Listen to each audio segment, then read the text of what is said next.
como é realizado o procedimento de depoimento e interrogatório nas audiências. Conrado, a propositura desse tema se deu inicialmente por uma angústia que eu tenho de observar cotidianamente no exercício da advocacia. Semanalmente, pessoas me procuram porque receberam intimações, seja da delegacia ou seja do judiciário, para comparecerem diante de alguma autoridade e prestarem esclarecimentos sobre fatos que elas têm conhecimento ou que efetivamente viram.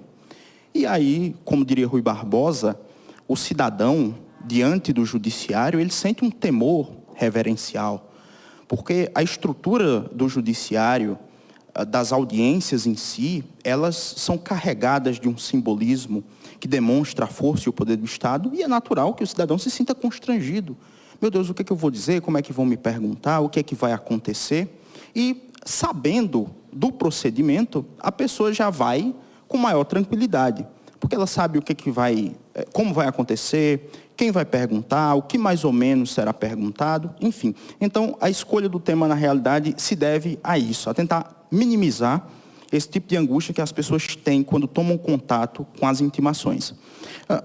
A primeira coisa que precisa ser dita é que existe uma ordem no interrogatório, em que primeiro é ouvida a vítima, as testemunhas de acusação e as testemunhas de defesa e o réu sempre por último.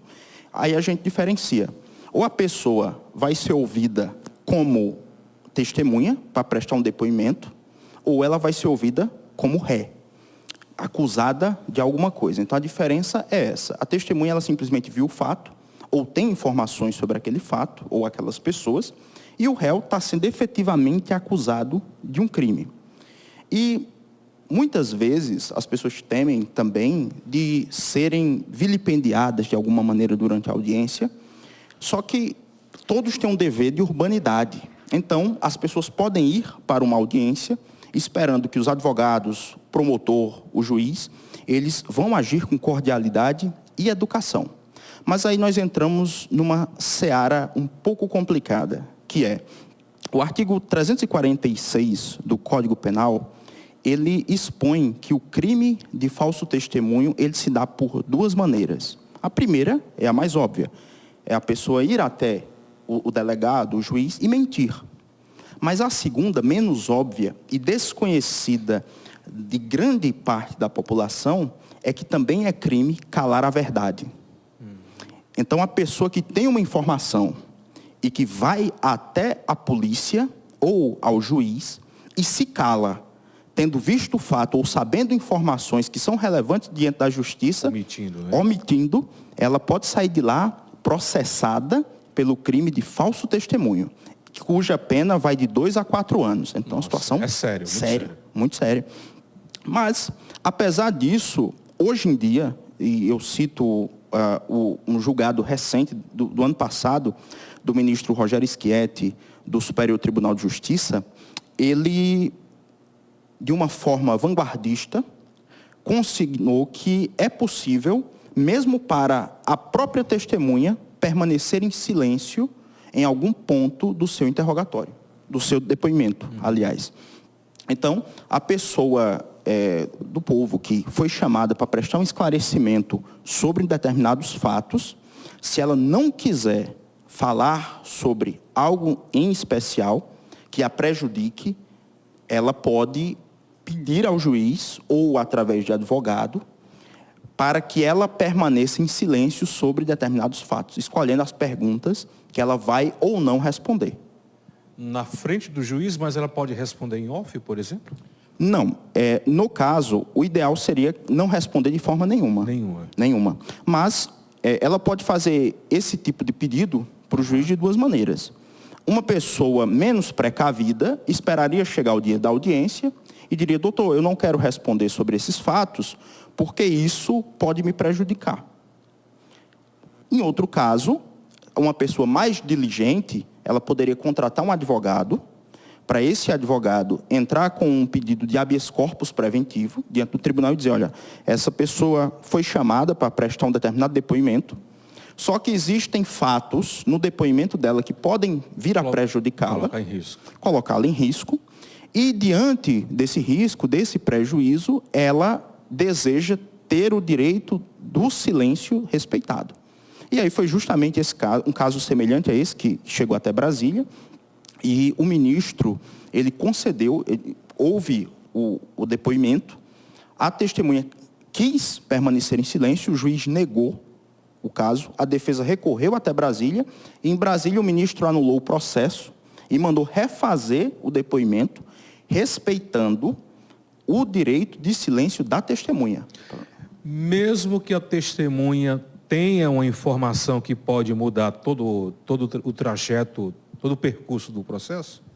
Mesmo assim, mesmo nesses casos. Tipo assim, aquela pessoa sabe de uma informação que pode mudar tudo isso. Mesmo assim, se ela diz assim, não, quero ficar em silêncio, porque se eu trazer à tona essa informação, eu estou correndo o risco da minha vida, por exemplo. No caso, o que a testemunha ela pode fazer é, dentro de um aspecto, de um prejuízo que ela pode sofrer, você vai sopesar dois valores. Um é o valor de a justiça buscar pela verdade, que é um valor legítimo e perfeitamente aceitável dentro de todos os escopos possíveis da civilização. Só que o outro é o direito da pessoa salvaguardar a sua liberdade e a sua vida. E entre um conflito entre esses dois valores, deve sobressair o direito da pessoa salvaguardar a si e a sua liberdade. Quem é que escala esse pessoal? Essas testemunhas, como a gente conhece mais popularmente. Muito bem. As testemunhas, elas são indicadas para a audiência pelo Ministério Público, num documento chamado denúncia. Então, o promotor ele recebe o inquérito policial do delegado de polícia, ele analisa as pessoas que foram ouvidas e diz, olha, essas pessoas aqui chamaram minha atenção e eu quero ouvi-las para saber desses fatos. E aí, quando ele faz a denúncia, ele coloca que uma pessoa determinada cometeu um crime e eu tenho como testemunhas fulano, ciclano, beltrano, etc. Coloca lá, essas pessoas vão ser intimadas. Em seguida, o juiz, recebendo essa denúncia, ele intima o advogado e a pessoa que está sendo acusada e lhe dá um prazo para uma defesa prévia ou resposta à acusação.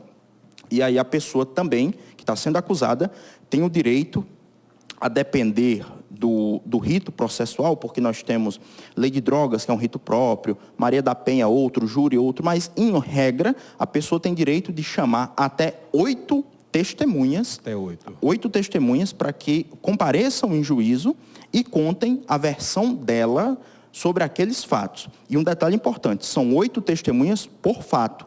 Então, se ele é acusado de 2 crimes, ele pode levar 16 testemunhas. E quem decide se vai ouvi-las ou não é a parte que o chamou. Então, eu, enquanto advogado, se eu quiser ouvir as 16, eu escuto as 16. Da mesma forma, o Ministério Público. Quem é convocado para ser testemunha tem o direito de não ir? A não ser em caso plenamente justificado, como, por exemplo, em um caso de doença, ou em um caso em que a pessoa esteja cuidando de outra, ou, por exemplo, em uma impossibilidade absoluta. Ela pode não ir, mas justifica. Mas o que acontece? Mesmo ela não indo, o juiz, ele remarca aquela audiência, ele reagenda para uma outra data para que aquela pessoa possa ir, né? Agora, mesmo em caso da pessoa morar fora, seja em outra cidade, o juiz ele expede uma carta precatória. E aí ele, olha, você mora em outra cidade, não tem problema. Vai uma carta precatória para você e o juiz da sua cidade vai lhe ouvir.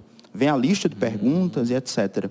E em casos mais extremos, nós já atuamos em um processo desse tipo, em que a pessoa morava em outro país. Sim. Então, foi expedida nesse processo uma carta rogatória para a China, para um juiz de lá ouvir, colher o depoimento e mandar aqui para o Brasil.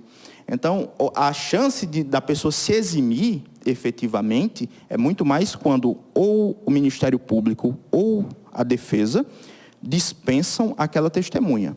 Num caso de doença, impossibilidade absoluta, tudo bem. Mas da pessoa não querer ir e se recusar a depor, as consequências que eu tenho visto na prática, geralmente, são as seguintes. O juiz, se a testemunha falta sem justificativa, muitas vezes a audiência é reaprazada e a testemunha é levada coercitivamente a juízo. Ou seja, vai uma a polícia vai comitiva da polícia. A linguagem assim, a polícia vai lá, vem aqui, vamos, bora. Pronto. Leva, como dizem costumeiramente na justiça, debaixo de vara. Debaixo de vara, né? Então tem que comparecer.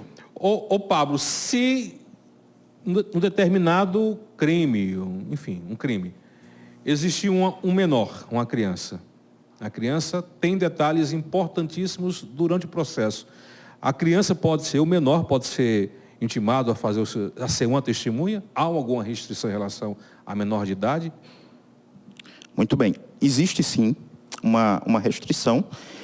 Os menores de 14 anos, eles não prestam compromisso do artigo, salvo engano, 203, de falar a verdade, mas os menores de idade, eles têm de estar acompanhados pelo pai, um responsável ou alguém que possa tutelá-lo naquele momento. Então, isso é absolutamente indispensável.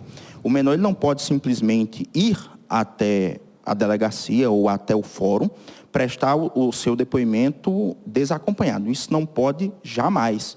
E ainda existem outras situações em relação a menor, que, sobretudo envolvendo situações, crimes, que lidam com a dignidade sexual, portanto, um estupro de vulnerável, por exemplo, em que o depoimento, para preservar o menor ou a menor, ele é feito por uma comissão especial.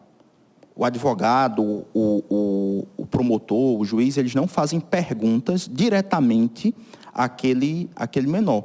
Mas o menor ele é ouvido por um psicólogo, um especialista, que está lá numa sala separada. Então, nós que estamos atuando diretamente na audiência, fazemos perguntas para um profissional especializado, que tem toda uma linguagem, uma preparação para lidar com aquele menor, e para evitar também que, em certas situações, seja por parte da acusação ou da defesa, haja excessos nas perguntas, né? Perguntas capciosas, chicanas, ofensas veladas. Então, para evitar tudo isso, a lei teve essa sensibilidade de criar esse procedimento especial para que menores envolvidos em situações de violência sexual, por exemplo, eles possam ter a integridade psicológica deles salvaguardada e evitar que haja uma revitimização, que ela já foi vítima numa situação